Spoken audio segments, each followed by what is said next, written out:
सभा और अन्य सभी उपस्थित विद्वज्जन, सन्यासी वृंद, माताओं बहनों तथा प्यारे गुरुकुल के ब्रह्मचारियों, इस सम्मेलन का विषय है वेद वेदांग सम्मेलन। वेद 4 हैं, ऋग्वेद, यजुर्वेद, सामवेद, अथर्ववेद। वेदांग 6 हैं, शिक्षा, कल्प, व्याकरण, निरुक्त, छंद और ज्योतिष।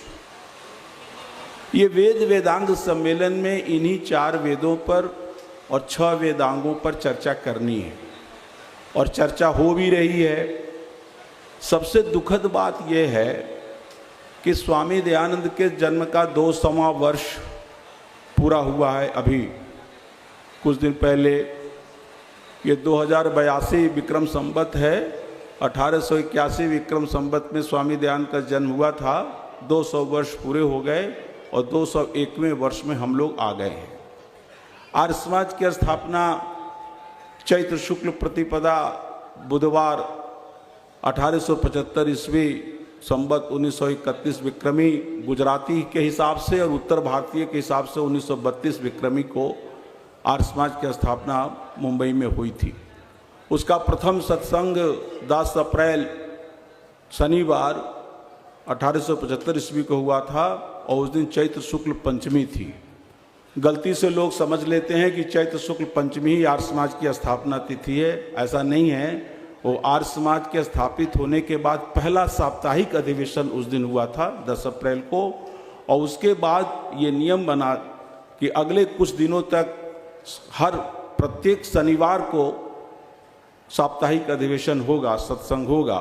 तो स्वामी दयानंद मुंबई में ही विराजमान थे, तो अगले 17 अप्रैल को भी शनिवार के दिन और 24 अप्रैल को भी शनिवार के दिन आर्य समाज का दूसरा और तीसरा साप्ताहिक सत्संग हुआ और उसमें स्वामी दयानंद का व्याख्यान हुआ। मैं जब पढ़ता हूँ, आप सभी लोग पढ़ते हैं ऋषि दयानंद के पूरे जीवन चरित्र को, और पिछले दिनों मैंने ऋषि दयानंद की जीवन गाथा भी कही है। उसके 42 एपिसोड प्रसारित हो चुके हैं और अगले और भी आएंगे। तो मैंने ऋषि दयानंद के जीवन में देखा है कि सबसे ज़्यादा महत्व उनके जीवन में 2 केंद्र हैं उनके चिंतन के। एक तो ब्रह्म है, ईश्वर, और दूसरा है वेद। ब्रह्म ईश्वर के बारे में उन्होंने इतना आवश्यक समझा कि आर्य समाज के नियमों में भी प्रथम 2 नियम ईश्वर पर ही रखे और तीसरा नियम वेद पर रखा। स्वामी दयानंद के जीवन में ऐसे अनेक अवसर आए, उन्होंने वेदों पर समझौता नहीं किया। वैदिक मान्यताओं को लेकर उन्होंने किसी से समझौता नहीं किया, चाहे थियोसॉफिकल सोसाइटी हो, चाहे ब्रह्म समाज हो, चाहे वेदांतियों का, अद्वैत वेदांतियों का संप्रदाय था बम्बई में। उसमें कुछ लोगों ने कहा कि स्वामी जी कुछ पहले ले लेते हैं, बाद में छोड़ देंगे। तो स्वामी जी ने इस बात पर कतई समझौता नहीं किया। तो मैं समझता हूँ कि आर्य समाज का ये प्रोग्राम होना चाहिए कि हम ईश्वर को लेकर के और वेद को लेकर जो स्वामी दयानंद ने मान्यताएं स्थापित की हैं, उस पर हमें कभी समझौता किसी से करना नहीं, और उसकी पुष्टि में हम जितना भी प्रयत्न कर सकते हैं वो प्रयत्न करना चाहिए। डॉक्टर वेदपाल जी की चिंता जो है वो हम सभी विद्वानों की चिंता है। आज मैं बहुत खुले बोलने का मैं आदी हूँ। सार्वदेशिक सभा का झगड़ा 20 वर्ष से चल रहा। कई हमारे देश में कई प्रांतीय सभाएं हैं, 20 वर्ष से मुकदमा चल रहा है। करोड़ों रुपया मुकदमे पर खर्च हो गए हैं, और मैं नहीं समझता कि किसी सभा ने 1 लाख भी खर्च किया हो वेद के प्रचार के लिए। 20 वर्ष से किसी भी सभा ने 1 लाख रुपया भी खर्च नहीं किया। किसी विद्वान को बनाने में कोई योगदान नहीं है किसी सभाओं का। ये काम गुरुकुल वाले कर रहे हैं बेचारे। जो थोड़े बहुत गुरुकुल हैं, लड़कों के और लड़कियों के, छात्रों के, छात्राओं के, ये वेद के विद्वान बना रहे हैं। वेद पर आने वाले आक्षेपों का उत्तर दे रहे हैं, वेद पर लेख लिख रहे हैं, वेद के उपदेशक बन रहे हैं। सभाओं का काम क्या है? मुकदमा लड़ना है। थोड़े से वामपंथी हैं हमारे देश में। वामपंथियों की आबादी आर्य समाजियों से मैं समझता हूँ कम से कम उससे 10% होगी। जितने आर्य समाजी हैं हमारे देश में, उससे 10% यदि 100 आर्य समाजी हैं तो 10 वामपंथी होंगे, ये भी मैं ज़्यादा अनुमान कर रहा हूँ। लेकिन वामपंथियों ने अनेक ऐसे गढ़ बना लिए जहाँ उनकी विचारधारा को खूब पुष्पित किया गया, पल्वित किया गया। पूरा जेएनयू का डिपार्टमेंट पिछले 20 वर्षों से वामपंथ विचारधारा का गढ़ बना हुआ है। सरकार के पैसे से आप रोमिला थापर ने, इरफान हबीब ने और तमाम उन स्कॉलरों ने, विद्वानों ने वेद के विरुद्ध, भारतीय प्राचीन इतिहास के विरुद्ध, भारतीय संस्कृति के विरुद्ध न जाने कितने ग्रंथ लिखे, कितने सेमिनार कराए, कितना प्रचार किया। और पिछले आज़ादी के 70 वर्षों के बाद भी हम पता नहीं क्या कर रहे हैं। आज कौन सा इंस्टीट्यूट है आर्य समाज में, वैदिक इंस्टीट्यूट, जहां एक इंस्टीट्यूट बनाकर, एक संस्थान बनाकर वेदों पर अनुसंधान हो रहा हो? बताइए कहाँ है? व्यक्तिगत रूप से सूर्या जी लिखें, डॉक्टर वेदपाल जी लिखें, सत्यजीत जी कुछ काम करें, उदयनाचार्य काम करें, आनंद जी हैदराबाद वाले काम व्यक्तिगत है, और ऐसे अनेक विद्वान हैं। आपका क्या योगदान है वेद के प्रचार के लिए? कोई योगदान नहीं। बाहर विदेश प्रचार करने जाना है, किसी वेद को विद्वान को नहीं भेजना है, नेता चला जाता है प्रचार करके, पता नहीं क्या चला आता है। तो ये बड़ी भयावह स्थिति है। मैं इस पर ज्यादा नहीं बोलूंगा, कुछ काम की बात भी बताऊंगा कि वेद के प्रचार के लिए क्या योगदान है। सार्वदेशिक धर्मार्य सभा होती थी और उसमें बड़े बड़े विद्वान रहते थे, आचार्य वैद्यनाथ शास्त्री, आचार्य विशिष्टवादी, पंडित धर्मदेव विद्या मार्तंड, युधिष्ठिर मीमांसक, ब्रह्ममुनि जी, ब्रह्मदत्त जिज्ञासु। आज 20 वर्ष से सार्वदेशिक सभा न जाने कितनी है और धर्मार्य सभा खत्म है। कहाँ है धर्मार्य सभा? कोई धर्मार्य सभा नहीं, इसकी कोई जरूरत नहीं समझते।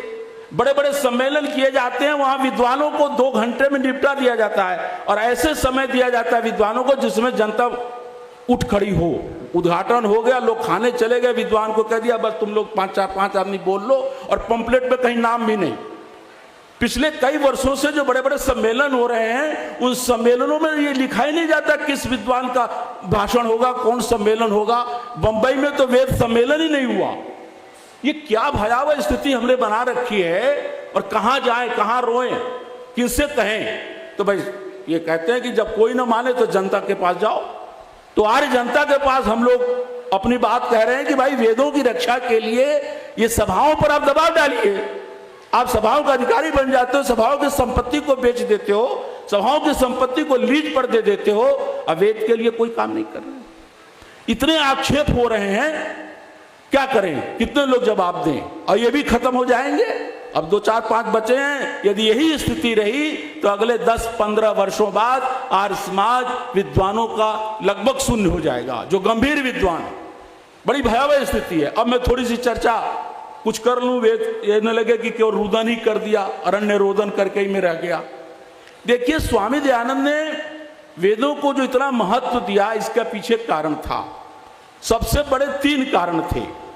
पहला कारण कि दुनिया की कोई ऐसी पुस्तक नहीं है जो वेद के समान विविध विषयों पर विचार रखती हो। कोई भी पुस्तक, धर्मशास्त्र की पुस्तक है तो धर्मशास्त्र है, कामशास्त्र की पुस्तक है तो कामशास्त्र है, अर्थशास्त्र की पुस्तक है तो अर्थशास्त्र है, फिजिक्स है तो फिजिक्स है, केमिस्ट्री में तो केमिस्ट्री है, गणित है तो गणित है। लेकिन वेद एक अकेला ग्रंथ है पूरे दुनिया के प्रत्येक भाषा, किसी भी भाषा में वेद की तुलना का एक भी ग्रंथ नहीं है जिसमें धर्मशास्त्र भी है, अर्थशास्त्र भी है, शिल्प भी है, कला भी है, उद्योग भी है, वाणिज्य भी है, राजनीति भी है, समाज शास्त्र भी है, वर्ण व्यवस्था भी है। कौन सा विषय है जो वेद में नहीं है? इसलिए स्वामी दयानंद ने लिखा, वेद सब सत्य विद्याओं का पुस्तक है। दुनिया को चुनौती है आर्य समाज की ओर से, कोई भी ग्रंथ हमारे सामने रखो, चाहे भागवत रखो, चाहे गीता रखो, चाहे पुराण रखो, चाहे कुरान रखो, चाहे बाइबिल रखो, कोई भी ग्रंथ का विषय वस्तु इतना व्यापक नहीं है जितना वेद का व्यापक है। मैंने इस दृष्टि से भी चिंतन किया है, वेद के बाद 2 ग्रंथ मुझे मिले जो सबसे ज्यादा विषयों पर चर्चा करते हैं। दूसरा मनुस्मृति है और तीसरा स्वामी दयानंद का सत्यार्थ प्रकाश है। सत्यार्थ प्रकाश में जितने विषयों की चर्चा की गई है, मुझे बताइए किसी भी भाषा में, किसी भी व्यक्ति का लिखा हुआ कोई ग्रंथ हो जिस पर इतने विषयों की चर्चा हो जाती है। आप सब जानते हैं 14 समोल्लासों का क्या विषय है और मनुस्मृति के अंदर भी कितने विषयों की चर्चा है। तो ये वेद की पहली विशेषता है। वेद की दूसरी जो सबसे बड़ी विशेषता है कि वेद के एक भी शब्द ऐसा नहीं है जो उसके पहले कोई और शब्द रहा हो। वेद जिन शब्दों का प्रयोग करता है वो शब्द पहली बार प्रयुक्त हुए हैं, उन शब्दों का अपभ्रंश होने का इतिहास है। जैसे वेद में गौ शब्द है तो गौ से जौ बन गया, काऊ बन गया, गाय बन गया, गावी बन गई, गोणी, गोता, गोपो, तलिका। स्वश्री है सिस्टर, दुहित्री है दुख्तर, डॉटर, पितरी है पितर, पितेर, फादर, दुहित्री है डॉटर, दुख्तर। माने वेद के शब्द अरबी में गए, फारसी में गए, संस्कृत में, संस्कृत भी अलग है वेद से। ये समझ लीजिए, ऐसा नहीं है कि वेद के सारे शब्द संस्कृत में चले गए। बहुत सारे वेद के शब्द हैं जो संस्कृत में गए नहीं। संस्कृत संकुचित भाषा है, वेद व्यापक भाषा है। वेद में एक लकार, लेट लकार है जो संस्कृत में है ही नहीं। संस्कृत यद्यपि बहुत नजदीक है वेद के, तो ये जो विशेषता है वेद की वो कहीं नहीं है। सभी भाषाओं में अपभ्रंश हैं। वेद के शब्द बिगड़ करके पाली में चले गए, प्राकृत में चले गए, हिब्रू भाषा में चले गए, जर्मन में चले गए, फ्रेंच में चले गए, और भारत की जो तमिल, तेलुगु, कन्नड़, मलयालम में, बांग्ला, उड़िया में तो चले ही गए। लेकिन वेद का एक भी शब्द ऐसा नहीं है जो उससे पहले कोई शब्द रहा हो, उसका कोई इतिहास नहीं है। वेद ने यदि गौ शब्द का प्रयोग किया है तो गौ किसी भी शब्द का विकृत रूप नहीं है। वेद का गौ शब्द किसी शब्द का अपभ्रंश नहीं है। ऐसे गौ नहीं, ऐसे हजारों शब्द है। यह वेद की दूसरी विशेषता है। वेद की तीसरी विशेषता है जिसको हम नैतिक मूल्य कहते हैं, मॉरल वैल्यू कहते हैं, चारित्रिक मानदंड की चीजें कहते हैं। उसका सबसे प्रथम उपदेश कहीं हुआ है तो वेद में हुआ है। अहिंसा, सत्य, ब्रह्मचर्य, अपरिग्रह, क्षमा, मुदिता, मैत्री, करुणा, प्रेम, श्रद्धा, विश्वास, यज्ञ, ये सारे शब्द और इन शब्दों के जो अर्थ हैं, इसका प्रथम उपदेश वेदों में हुआ है। और जगह उपदेश हुआ है तो वेद से लेकर हुआ है। वेद के सब ऋणी हैं, वेद किसी का भी ऋणी नहीं है। वेद के सब अधमरण हैं, वेद किसी का भी अधमरण नहीं है। इसीलिए ऋषि दयानंद ने अपना खूंटा वेद को रखा। वेद ही हमारा धर्म ग्रंथ है, हमारा ही नहीं, सबका। ईसाई मुसलमान अपने को चाहे न माने, वेद मानव मात्र का धर्म ग्रंथ है। वेद केवल हिंदुओं का ग्रंथ नहीं है। ये पाखंडी लोग कहते हैं वेद केवल ब्राह्मण पढ़ेंगे। अब ब्राह्मण भी कौन, जो उसको तय करेंगे। वेद स्त्रियां नहीं पढ़ेंगी, दलित नहीं पढ़ेंगे। ये दुनिया में ऐसे लोगों को मैं समझता हूं इनको कहीं म्यूजियम हो तो जाके रख देना चाहिए, सब पकड़ के इन लोगों को। अरे दुनिया के मुसलमान कुरान का अनुवाद कर रहा है सारे संसार की भाषाओं में। हमको मुसलमान कुरान का अनुवाद हिंदी में दे रहा है, मुस्लिम मौलवी भेंट कर रहा है। बाइबल का दुनिया की लगभग सभी भाषाओं में, संसार में सबसे ज्यादा किसी भाषा में अनुवाद हुआ है किसी ग्रंथ का तो फर्स्ट नंबर पर बाइबल है, दूसरे नंबर पर गीता है। लेकिन हमारे यहाँ हालत यह है कि वेद को ही पाखंडी लोग कहते हैं स्त्रियां नहीं पढ़ेंगी, शूद्र नहीं पढ़ेंगे, अमुक नहीं पढ़ेंगे, गायत्री मंत्र तो पढ़ेंगे नहीं, और कहते हैं शास्त्री जी खंडन मत करो, फलाना शास्त्री का फलाना, उसे हिंदुओं को एकता करनी है, आप खंडन करोगे तो एकता नहीं रह जाएगी। क्या पाखंड है, उनको नहीं चिंता है कि क्या कर रहे हो। अब कहते हम सनातन धर्मी हैं। अच्छा बताओ, सनातन धर्म का 3 ग्रंथ का प्रचार है पूरे देश में सनातन धर्म का। एक है भागवत जो ईसा की 10वीं शताब्दी में लिखा गया। सारे विद्वान मानते हैं कि ईसा की 10वीं शताब्दी में भागवत लिखा गया। अभी पाखंडी मानते हैं कि भागवत को वेद व्यास ने लिखा। कोई स्कॉलर नहीं मानता कि भागवत को वेद व्यास ने लिखा। अभी पिछले दिनों यूट्यूब पर समाचार आया, वहां के शंकराचार्य पुरी वाले शंकराचार्य ने बयान दिया है, निश्चलानंद ने, कि जयदयाल गोयंद का जो गीता प्रेस के आदि प्रतिष्ठाता थे, गीता प्रेस बहुत बड़ा हिंदुओं का प्रेस है, बहुत बड़ा धार्मिक ग्रंथों का प्रकाशक क्षेत्र है, उसने मालवीय जी से मिले जयदयाल गोयंद का, और उन्होंने कहा कि भागवत में जो रास पंचाध्यायी है वो बड़ा गड़बड़ है। गोपियों के साथ जो विहार हो रहा है कृष्ण का वो बताने लायक नहीं है, और पता नहीं कैसे लोगों ने उसको अनुवाद किए हैं। तो जयदयाल गोयंद का ने कहा, मालवीय जी से मिलकर के तय किया कि भागवत पुराण हम छापेंगे तो रास पंचाध्यायी हटा देंगे, निकाल देंगे। ये अच्छा निर्णय ले रहे थे। करपात्री घुस गए बीच में, करपात्री जी, और करपात्री जी ने बाध्य कर दिया जयदयाल गोयंदका को और मालवीय जी को कि नहीं रहेगा, और उस पर टिप्पणी दे देंगे। तो 10-20 श्लोक हैं और 5-6 पेज में गीता प्रेस ने उसकी जबरदस्ती मुलम्मा चढ़ा करके वो रास पंचाध्यायी की कथा को, तो ये स्थिति है इनकी। आप समझिए कि रामचरितमानस तो पिछले 400 वर्ष पुराना ग्रंथ है, उसका सब जगह अखंड पाठ हो रहा है। भागवत की कथा पढ़ रहे हैं लोग। स्वामी दयानंद के जीवन की कथा जब मैं किया, और मैं तो पहले से भी पढ़ता रहा हूं, तो स्वामी दयानंद के जीवन का पहला ग्रंथ है संध्या और दूसरा ग्रंथ है भागवत खंडनम, और पूरे जीवन में एक बार नहीं हजारों बार भागवत का खंडन किया। एक तो बहुत बड़ा पंडित आ गया जो विरजानंद का पढ़ाया हुआ शिष्य था, उनका गुरु भाई था, उसने कहा स्वामी जी आप भागवत का खंडन क्यों करते हो? तो स्वामी जी ने कहा कि भागवत में इतनी अशुद्धियां हैं, व्याकरण की बहुत अशुद्धियां हैं, इतनी अशुद्धि व्यास जी कर ही नहीं सकते जिसके नाम पर तुम भागवत को कहते हो। तो उन्होंने कहा स्वामी जी ऐसे बताइए। तो स्वामी जी ने बताया, लिखो। उन्होंने लिखा है वंश विस्तार। भागवत में वंश विस्तार शब्द है, और तुम तो व्याकरण पढ़े हो गुरु जी से, दंडी जी से, वंश विस्तारा बनेगा, वंश विस्तरा बनेगा। संस्कृत में विस्तार के लिए, फैलाव के लिए 2 शब्द मिलता है। जंगल का फैलाव कहेंगे तो विस्तार, देश के विस्तार में विस्तार शब्द का प्रयोग, और शब्द के विस्तार में विस्तर का प्रयोग। इसलिए स्वामी जी लिखते हैं तत्वमया विस्तरेण प्रोक्तम अलमति विस्तरेण। संस्कृत में विस्तरेण का प्रयोग होगा, विस्तार का प्रयोग नहीं होगा। तो ऐसे एक नहीं अनेक गलतियां भागवत को लिख कर दे दी, और वो व्यक्ति पंडित चुप हो गया।